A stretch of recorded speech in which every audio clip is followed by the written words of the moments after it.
नमस्कार, DD news में आप सभी का स्वागत है। मैं हूं ऋतु वर्मा। खबरों को विस्तार से देखते हैं उससे पहले नजर डालेंगे अभी तक की हेडलाइंस पर। प्रधानमंत्री नरेंद्र मोदी ने रोजगार मेले के तहत 71,000 से ज्यादा युवाओं को बांटे नियुक्ति पत्र। पीएम ने कहा, युवाओं की प्रतिभा का उपयोग करना सरकार की प्राथमिकता।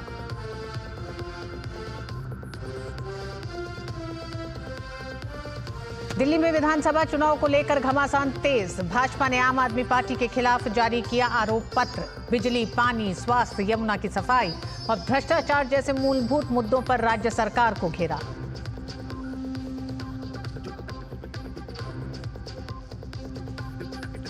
डॉक्टर अंबेडकर पर केंद्रीय गृह मंत्री अमित शाह के बयान को लेकर कांग्रेस के विरोध को भाजपा ने बताया ड्रामा।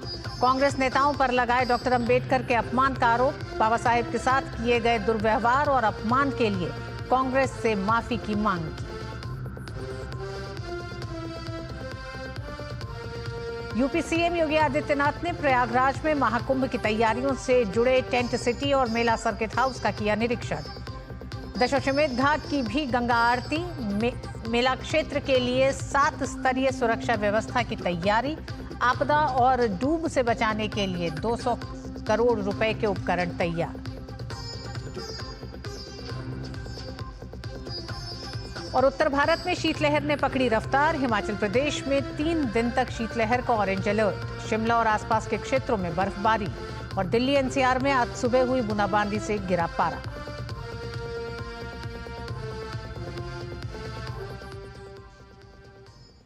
प्रधानमंत्री नरेंद्र मोदी ने रोजगार मेला के तहत 71,000 युवाओं को नियुक्ति पत्र प्रदान किए। ये नियुक्तियां सरकार के विभिन्न मंत्रालयों और विभागों में की गई हैं। पीएम इस कार्यक्रम में वर्चुअल माध्यम से जुड़े। प्रधानमंत्री ने बटन दबाकर ये नियुक्ति पत्र जारी किए। सरकारी नौकरियों में चयनित लोग 45 स्थानों से इस कार्यक्रम का हिस्सा बने।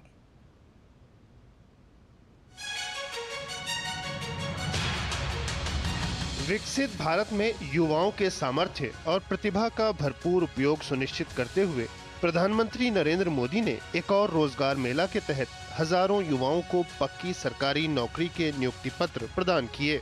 45 स्थानों से जुड़े 71,000 नवनियुक्त युवाओं को पीएम ने नियुक्ति पत्र जारी किए। ये नियुक्तियां विभिन्न मंत्रालयों और विभागों में की गई हैं। युवा सशक्तिकरण को अपनी सरकार की प्राथमिकता बताते हुए पीएम ने नियुक्तियों में पारदर्शिता और ईमानदारी का जिक्र किया। बीते 1-1.5 साल में ही लगभग 10 लाख युवाओं को हमारी सरकार ने पक्की सरकारी नौकरी दी है। ये अपने आप में बहुत बड़ा रिकॉर्ड है। पहले की किसी भी सरकार के समय इस तरह मिशन मोड में युवाओं को भारत सरकार में पक्की नौकरी नहीं मिली है। पूर्व प्रधानमंत्री चौधरी चरण सिंह की जन्म जयंती पर उन्हें नमन करते हुए पीएम ने ग्रामीण विकास और रोजगार उपलब्धता के क्षेत्र में किए गए प्रयासों की भी बात की। चौधरी साहब कहते थे, भारत की प्रगति तभी हो सकेगी जब भारत के ग्रामीण क्षेत्र की प्रगति होगी। आज हमारी सरकार की नीतियां और निर्णयों में ग्रामीण भारत में भी रोजगार और स्वरोजगार के नए मौके बन रहे हैं। एग्रीकल्चर सेक्टर में बड़ी संख्या में युवाओं को रोजगार मिला है। उन्हें अपने मन का काम करने के लिए मौका मिला है। 71,000 ताजा नियुक्तियों में लगभग 50,000 अर्धसैनिक बलों में हुई हैं, जिनमें लगभग 5,000 महिलाएं हैं। पीएम ने सभी क्षेत्रों में महिलाओं की बड़े पैमाने पर भागीदारी को सरकार की प्राथमिकता का हिस्सा बताया। गर्भवती महिलाओं को 26 हफ्ते ही छुट्टी के हमारे फैसले ने लाखों बेटियों के कैरियर को बचाया है, उनके सपनों को टूटने से रोका है। हमारी सरकार ने हर उस बाधा को दूर करने का प्रयास किया है जो महिलाओं को आगे बढ़ने से रोकती है। केंद्र की मोदी सरकार के दौरान रोजगार के मोर्चे पर तेजी से काम हुआ है। 2004 से 2014 के यूपीए कार्यकाल की तुलना में बीते एक दशक में नियुक्तियों की संख्या में 60 से 70% का इजाफा देखा गया है। 29.21% नियुक्तियां ओबीसी समाज में की जा रही है और कुल मिलाकर के देखा जाए तो यूपीए के 10 वर्ष के कार्यकाल की तुलना में आपके नेतृत्व में एनडीए के 10 वर्ष के कार्यकाल में ओबीसी समाज की रिक्रूटमेंट में 27% का इजाफा हुआ है। विकसित भारत की इस यात्रा में युवाओं की केंद्रीय भूमिका को ध्यान में रखते हुए केंद्र सरकार लगातार प्रयास कर रही है। सरकार का लक्ष्य युवाओं के लिए शिक्षा और रोजगार के नए द्वार खोलना और राष्ट्र निर्माण में युवा शक्ति की संपूर्ण भागीदारी सुनिश्चित करना है। Bureau report, DD news. राष्ट्रव्यापी रोजगार मेले के तहत भारत तिब्बत सीमा पुलिस ने लेह में एक समारोह का आयोजन किया। उत्तर पश्चिम सीमांत आईटीबीपी के महानिरीक्षक डॉक्टर अकुल सबरवाल ने नई नियुक्तियों को लेकर बधाई दी और आईटीबीपी में शामिल होने पर गर्व व्यक्त किया। उन्होंने युवाओं के लिए रोजगार और रोजगार सृजन प्रदान करने में प्रधानमंत्री नरेंद्र मोदी के नेतृत्व की सराहना की। पिछले 10 वर्षों में भारत सरकार ने युवाओं के रोजगार के अवसरों में अभूतपूर्व वृद्धि की है। प्रधानमंत्री श्री नरेंद्र मोदी के नेतृत्व में make in India, skill India और प्रधानमंत्री रोजगार सृजन योजना जैसे महत्वपूर्ण कार्यक्रमों ने लाखों युवाओं को स्वरोजगार और सरकारी नौकरियों के लिए अवसर दिए हैं। बीएसएफ त्रिपुरा सेक्टर द्वारा सालबागान अगरतला में रोजगार मेले का आयोजन किया गया है। इस कार्यक्रम में बीएसएफ के आईजीपी एसके शर्मा द्वारा नवनियुक्त युवाओं को नियुक्ति पत्र सौंपे गए।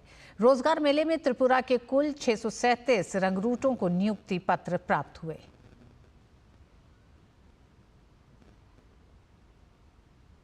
प्रधानमंत्री नरेंद्र मोदी आज नई दिल्ली में क्रिसमस समारोह में भाग लेंगे। इस कार्यक्रम की मेजबानी भारतीय कैथोलिक बिशप सम्मेलन कर रहा है।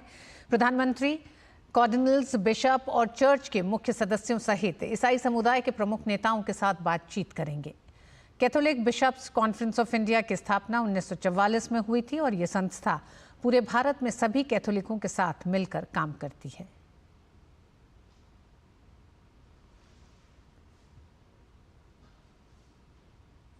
बुलेटिन में वक्त एक छोटे से ब्रेक का। अब आया असली स्वाद। अब आया स्वाद। जब स्वाद के पड़े हो लाले तो MDH का चंकी चाट मसाला डालें। MDH का चंकी चाट मसाला। MDH। जब धरती चीर कर निकलता है लोहे का पत्थर और मिलता है मोंगिया के जोश से, फिर तपता है, पिघलता है और बनता है फौलाद। अब होता है सरिया सारी खूबियों के साथ। मोंगिया स्टील, मजबूत देश का मजबूत सरिया। देश की उन्नति जिनके हाथों लिखी जा रही, जिनके कठिन परिश्रम से फसलें लहलहा रही, उन किसानों को कृतज्ञ भारत करता है नमन। विकसित भारत का बहुत बड़ा आधार हमारे किसान है। पीएम किसान योजना के तहत 3.46 लाख करोड़ रुपए, फसल बीमा योजना के तहत 1.70 लाख करोड़ रुपए, MSP हेतु 2 लाख करोड़ रुपए, कृषि अवसंरचना कोष के तहत 1 लाख करोड़ रुपए किसानों को सरकार द्वारा आवंटित किए गए हैं। देश राष्ट्रीय किसान दिवस मना रहा है और भारत सरकार कृषि एवं किसानों के उत्थान के लिए निरंतर अपनी प्रतिबद्धता दर्शा रही है।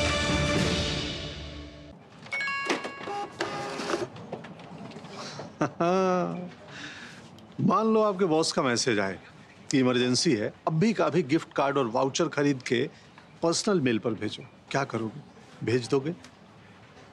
बॉस, ये बॉस नहीं, बॉस की तस्वीर लगा के फ्रॉडगिरी करने वाले हैं। मैं बॉस का फेवरेट बनना चाहता हूँ पर मूर्ख नहीं हूँ। याद रहे, UPI सेफ है, पर कोई आपको बेवकूफ बनाना चाहे तो कहो मैं मूर्ख नहीं हूँ।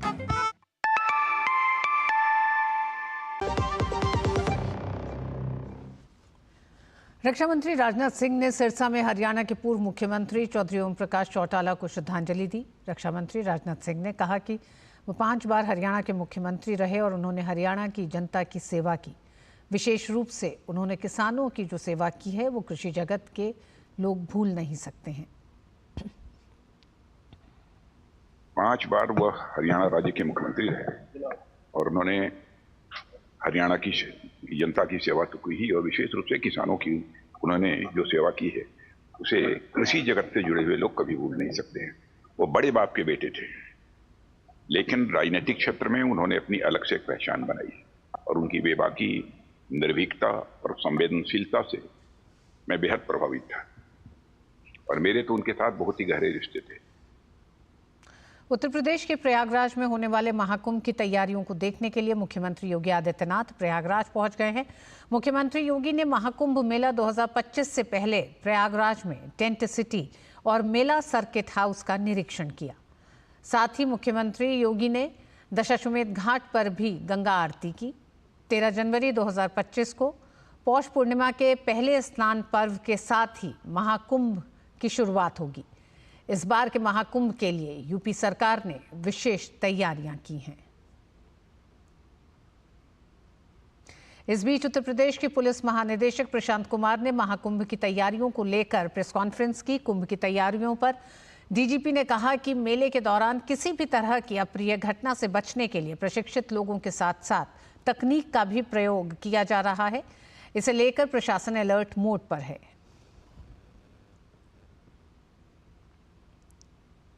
किसी तरह की डिज़ास्टर, चाहे वो मैन मेड हो चाहे वो नेचुरल हो, इससे बचने के लिए भी काफ़ी संख्या में नई उपकरण इत्यादि का क्रय किया गया है। लगभग 200 करोड़ के इक्विपमेंट सिर्फ डिज़ास्टर, फायर तथा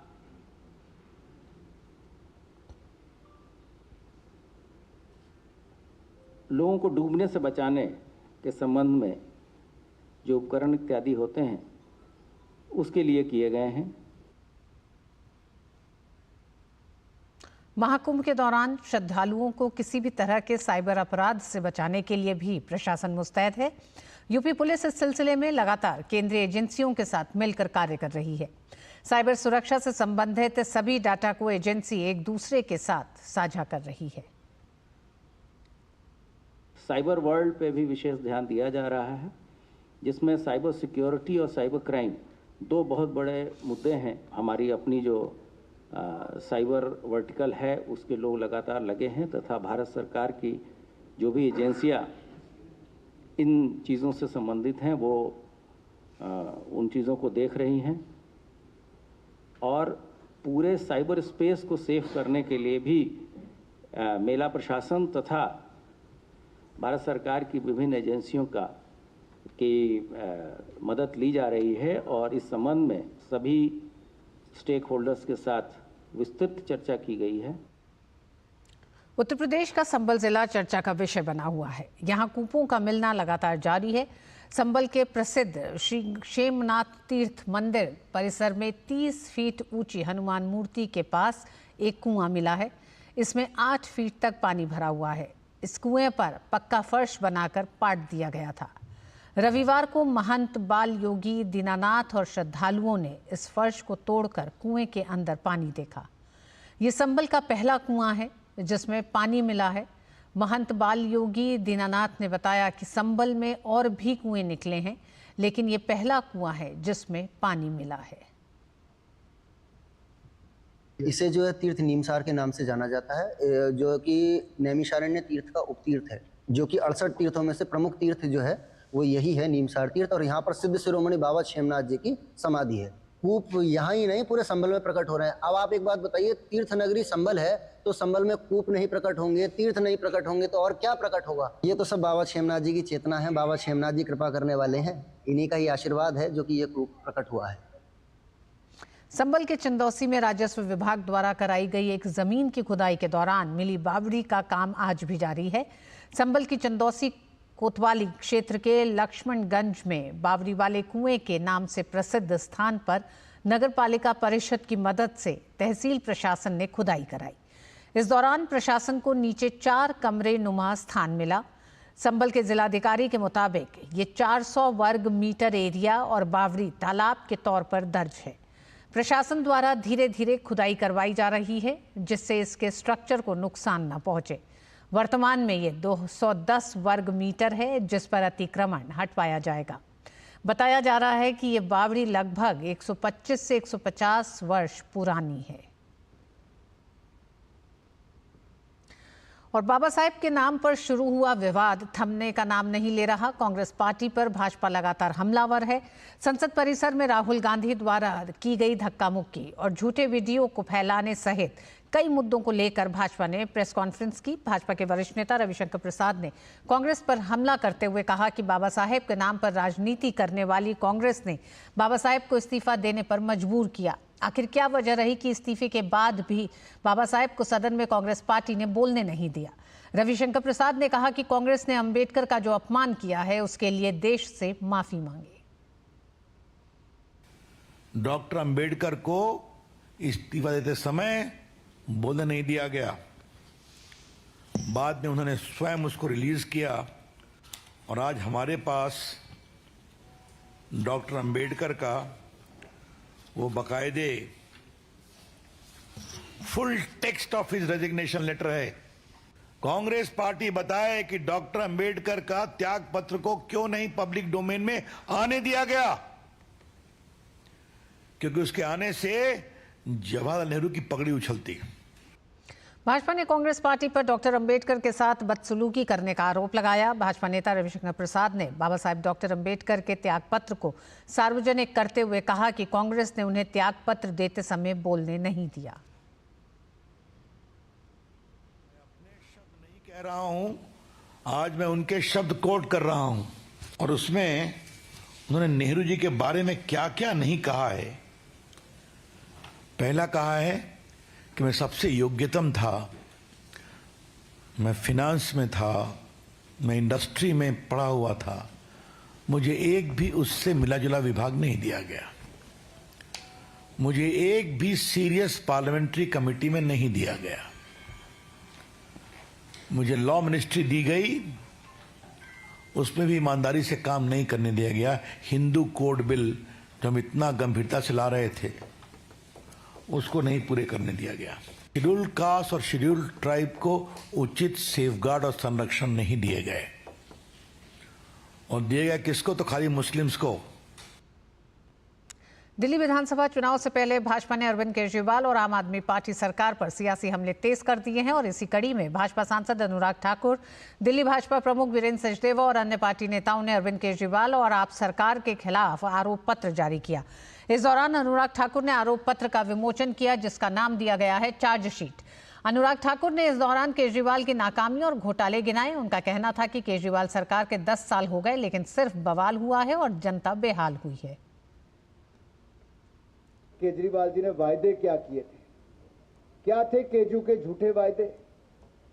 इन्होंने कहा था दिल्ली के सभी स्कूल वर्ल्ड क्लास बनाऊंगा। 2 लाख से ज्यादा छात्र अभी भी शिक्षा से वंचित हैं। इन्होंने कहा था 24 घंटे 7 दिन स्वच्छ और मुफ्त में नल से जल दूंगा। दिल्ली को फ्री क्लिनिक और बड़े अस्पतालों का मॉडल दूंगा। आज भी 70% मरीज निजी अस्पतालों में जाने पर मजबूर है। इन्होंने कहा था 5 साल में यमुना जी को सुंदर बना देंगे, और यही नहीं, इन्होंने कहा था दिल्ली को प्रदूषण मुक्त बना देंगे। मुझे कुछ कहने की जरूरत नहीं, यहां से थोड़ा बाहर तो जाकर देखो। और बच्चों की उम्र कम करने का काम भी इन्होंने किया है। इन्होंने कहा था दिल्ली को करप्शन मुक्त बनाएंगे। 8 मंत्री, 1 सांसद और 15 विधायक जेल जा चुके, न जाने कितना मुक्त बनाएंगे। अनुराग ठाकुर ने आप पर हमला बोलते हुए कहा कि केजरीवाल ने दिल्ली को भ्रष्टाचारियों से बचाने की बात कही थी, लेकिन आपके 8 मंत्री और 15 विधायक भ्रष्टाचार के चलते जेल जा चुके हैं। और इनकी सरकार में एक नया काम हुआ, जल बोर्ड घोटाला, क्लासरूम घोटाला, मोहल्ला क्लिनिक घोटाला, वक्फ बोर्ड घोटाला, शराब घोटाला, डीटीसी घोटाला, श्रमिक सहायता घोटाला, विज्ञापन घोटाला, हवाला घोटाला, ऐसे 9-10 घोटाले इन्होंने कर दिए। 10 साल में 10 घोटाले कर दिए। ये कैसी सरकार है जो आई भ्रष्टाचार मुक्त दिल्ली करने के लिए थी, कहते थे भ्रष्टाचार मुक्त शासन देंगे और भ्रष्टाचार युक्त शासन देने का काम किया है, जिसके 8 मंत्री, 1 सांसद और 15 विधायक जेल जा चुके हैं। कोविड के समय हमने एक बात तो देखी थी माननीय विजेंद्र जी, कि वर्क फ्रॉम होम तो चला था, work from jail model Arvind Kejriwal ने देश को दे दिया। एनडीए के सहयोगी राष्ट्रीय लोकदल आरएलडी ने अपने सभी प्रवक्ताओं को पद से हटा दिया है। जयंत चौधरी के आदेश पर इन सभी को पद से हटा दिया गया है। इस संबंध में आरएलडी के राष्ट्रीय महासचिव त्रिलोक त्यागी ने एक बयान जारी कर कहा है कि राष्ट्रीय लोकदल के सभी राष्ट्रीय प्रवक्ताओं एवं उत्तर प्रदेश के सभी प्रवक्ताओं को तत्काल प्रभाव से निरस्त किया जाता है।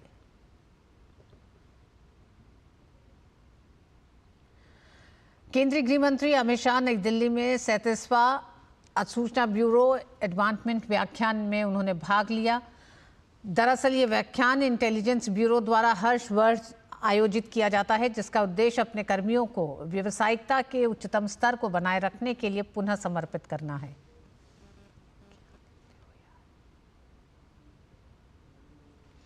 बर्खास्त ट्रेनी आईएएस अधिकारी पूजा खेटकर को दिल्ली हाईकोर्ट से झटका लगा है। दिल्ली हाईकोर्ट ने पूजा खेटकर की अग्रिम जमानत याचिका खारिज कर दी है।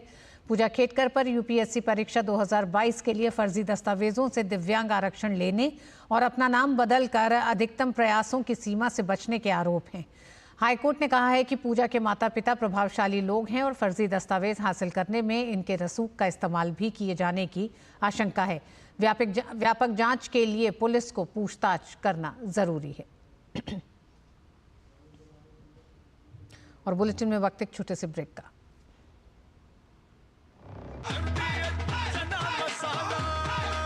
अब छोलिया हो या लोबिया, सफेद चने या काले चने, सब कुछ मजेदार बने। देश की उन्नति जिनके हाथों लिखी जा रही, जिनके कठिन परिश्रम से फसलें लहलहा रही, उन किसानों को कृतज्ञ भारत करता है नमन। विकसित भारत का बहुत बड़ा आधार हमारे किसान है।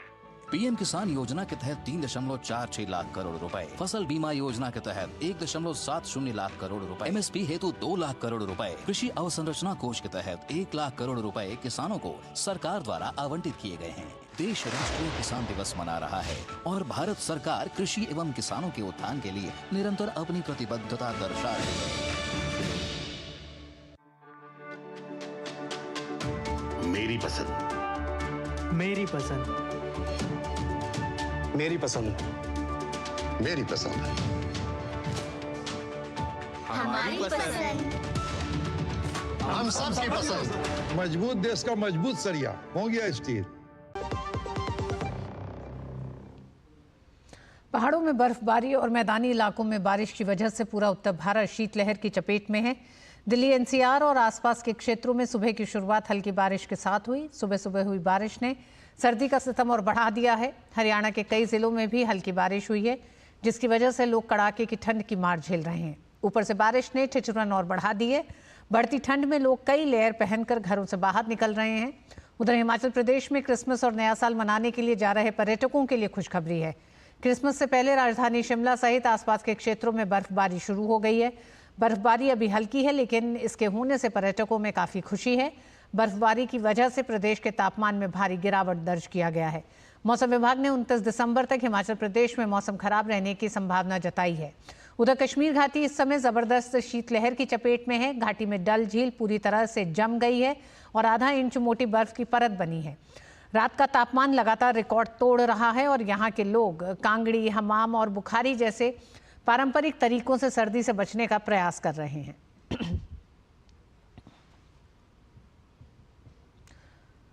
उधर शिमला में बर्फबारी का दौर शुरू हो चुका है। रिज मैदान, मॉल रोड और विभिन्न ऊंचाई वाले क्षेत्रों में हल्की बर्फबारी हो रही है। शिमला पहुंचे पर्यटक बर्फबारी में जमकर मस्ती करते हुए नजर आ रहे हैं। साथ ही पर्यटकों को इस बार व्हाइट क्रिसमस की उम्मीद है। डीडी न्यूज के संवाददाता ने शिमला पहुंचे पर्यटकों से बात की। लंबे समय से जिस व्हाइट क्रिसमस का और व्हाइट न्यू ईयर का लोगों को इंतजार था वो अब पूरा होता यहाँ पर नजर आ रहा है। 25 दिसंबर से ठीक पहले जिस तरह से बर्फबारी शिमला में हुई है, खासतौर से जो सैलानी है, जो पर्यटक है बाहरी राज्यों से आने वाले, उनकी उम्मीदें पूरी हुई है। और जो पर्यटन कारोबारी है शिमला के, उनके लिए भी अच्छी खबर है, क्योंकि इस बर्फबारी से आने वाले वक्त में, आने वाले दिनों में जो पर्यटन कारोबार हिमाचल का है, शिमला का खासतौर से, उसके काफी ज्यादा बढ़ने के आसार हैं। मैं कल तक 3 दिन से रुका हूँ, स्नोफॉल होगी नहीं हुआ। फिर आज मैं सोचा आज 12 बजे की मतलब 2 बजे की रेल है, मैं उसको डिले करके अब शाम में जाऊंगा। अभी पूरा स्नोफॉल एंजॉय करके जाऊंगा, मस्त मज़ा आ रहा है एंड बहुत प्यारा है शिमला भाई। मैं तो यही सजेशन करूंगा, अगर आप लोग आ रहे हो तो शिमला जरूर, इस टाइम पे बहुत ज़रूरी है आना। तो इस टाइम पे मस्त मज़ा आ रहा है, बहुत ज़्यादा मज़ा आ रहा है। इस वक्त हम शिमला के रिज मैदान के पास कैंडल पॉइंट पर खड़े हैं और बर्फबारी की वजह से यहाँ पर जो टूरिस्ट हैं, जो पर्यटक हैं, जो सैलानी हैं, वो इसका लुत्फ लेते हुए यहाँ पर नजर आ सकते हैं। शिमला से कैमरा पर्सन ऋषिपाल के साथ धर्म प्रकाश, डीडी न्यूज़। और इस बुलेटिन में बस इतना ही। नमस्कार।